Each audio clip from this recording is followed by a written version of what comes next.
कई बार हम बहुत ज़्यादा ही अपनी लाइफ को लेकर सीरियस हो जाते हैं कि जैसे ही कुछ बुरा हुआ तो हम उदास हो जाते हैं, और पल भर में जब कुछ अच्छा घटित होता है तो हम खुश हो जाते हैं। हमारे विचार बहुत जल्द ही बदल जाते हैं। हम ये नहीं सोचते कि जो कुछ घटित हुआ है वो हमारे लिए अच्छा है या बुरा।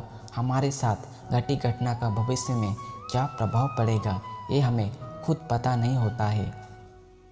आज ये कहानी आपको कठिन परिस्थितियों में धैर्य का महत्व सिखाएगी।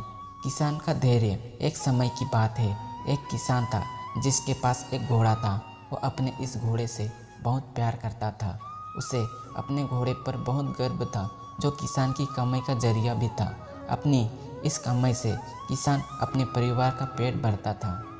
लेकिन एक दिन वो घोड़ा भाग गया।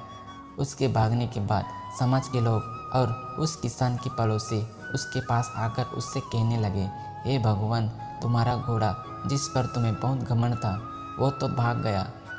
उसको सांत्वना देने लगे कि उसके साथ बहुत बुरा हुआ। लेकिन किसान ने उसका जवाब बहुत ही सहजता से देते हुए कहा, हाँ, बहुत बुरा हुआ। फिर अगले दिन घोड़ा वापस आ गया, लेकिन सिर्फ वापस नहीं आया बल्कि वो अपने साथ 3 जंगली घोड़ा भी लाया। फिर उसके पड़ोसी उसके पास दौड़ते हुए आए और उस किसान से कहने लगे, आपका घोड़ा आ गया और अपने साथ 3 और घोड़ा भी लाया है। ये तो बहुत अच्छी बात है, आपकी किस्मत तो बहुत अच्छी है। किसान बहुत खुश हुआ, उनका तरफ देखा, फिर उनका जवाब बहुत ही साधारण रूप से दिया और कहा, हाँ, शायद। कुछ दिन बाद किसान का बेटा उसी जंगली घोड़े में से किसी एक को काम के लिए उपयोगी बनाने की कोशिश कर रहा था। लेकिन इसी कोशिश के दौरान घोड़े ने उसे ज़मीन पर पटक दिया और उसका पैर बुरी तरह से टूट गया। उसके पड़ोसी उससे कहने लगे, उस पागल घोड़े ने देखो तुम्हारे बेटे का साथ क्या किया, उसका पैर तोड़ दिया। ये तो बहुत बुरा हुआ। किसान दुखी हुआ और फिर से उसी तरह जवाब दिया और कहा, हाँ, शायद मेरे बेटे के साथ गलत हुआ। अगले दिन सेना के कुछ जवान उस किसान के घर आते हैं, जो जंग छेड़ने के कारण नए जवानों की भर्ती कर रहे होते हैं।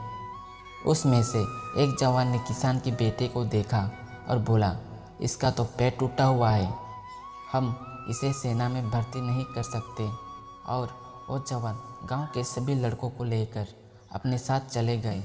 उसके पड़ोसी और बाकी गांव वाले उसके पास आए और बोलने लगे, तुम्हारे बेटे को तो जवान जंग के लिए नहीं ले गए, तुम्हारी किस्मत तो बहुत अच्छी है।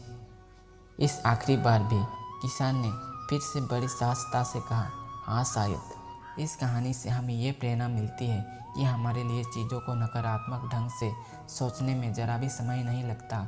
जब भी कुछ हमारे अनुकूल नहीं होता तो हम उसे बुरा ही समझते, लेकिन सच बात तो ये है कि कोई भी नहीं जानता कि जो साथ घटी है वो बुरा है या अच्छा।